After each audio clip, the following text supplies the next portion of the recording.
नमस्ते यहाँहरू सम्पूर्णमा आज साउनको 18 गते तपाईँहरूले यो भिडियोलाई पुरा हेरिदिनु होला, किनभने धेरैजनाले चाहिँ भिडियोलाई पुरा चाहिँ हेरिदिनुहुन्न अनि बिचमा सोधिरहनु भएको छ। धेरैजनालाई मैले सम्पूर्ण जानकारी चाहिँ मैले भिडियोमा चाहिँ भनिरहेको हुन्छु।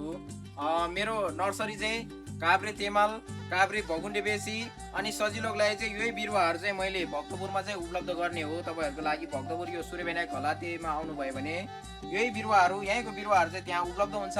त्यहाँ चाहिँ मेरो परिवार हुन्छ। हामीसँग चाहिँ सबै क्वालिटीको बुद्धचिता बिरुवाहरू चाहिँ उपलब्ध छ। मैले यो विगत यो छोटो समयभन्दा पनि यो 19 वर्षमा चाहिँ लाग्यो तपाईँहरूलाई यो बुद्धचिता बिरुवाहरू चाहिँ उत्पादन गर्दै दिँदै आएको छु। तपाईँहरूले सम्पूर्ण जानकारीको लागि चाहिँ मैले स्क्रिनमा चाहिँ नम्बर छोडेको छु। तपाईँहरूले व्हाट्सएप डाइरेक्ट कल गरेर चाहिँ मसँग जानकारी लिन सक्नुहुनेछ।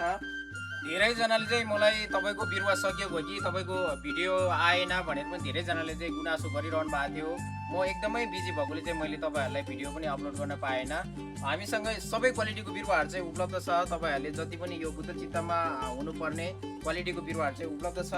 मैले तपाईँहरूलाई यसरी यहाँ यो चाहिँ मेरो पुरानो टनेला भयो भने अर्को नयाँ पनि मेरो अस्ति भर्खरै चाहिँ ओपनिङ भएको छ यो यसकै अपोजिट साइडमा चाहिँ।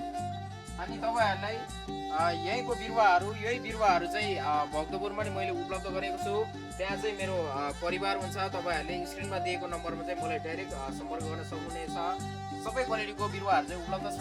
यो बिरुवा सम्बन्धी तपाईँहरू जानकारीको लागि चाहिँ मलाई डाइरेक्ट कल गर्नुहोला अथवा व्हाट्सएप गर्नुहोला। दिनमा सयौँजना चाहिँ आउनुहुन्छ, एकदमै धेरै। आजभोलि यो बिरुवाकै लागि चाहिँ एकदमै बिहानैदेखि चाहिँ धेरैजना चाहिँ आइरहनु भएको छ। त्यो भएको कारणले तपाईँहरूले मैले टाइममा भिडियो पनि अपलोड गर्न पाएन। तपाईँहरूले यो भिडियोलाई पुरा हेरिदिनु भएर सबैजनालाई सेयर पनि गरिदिनु होला।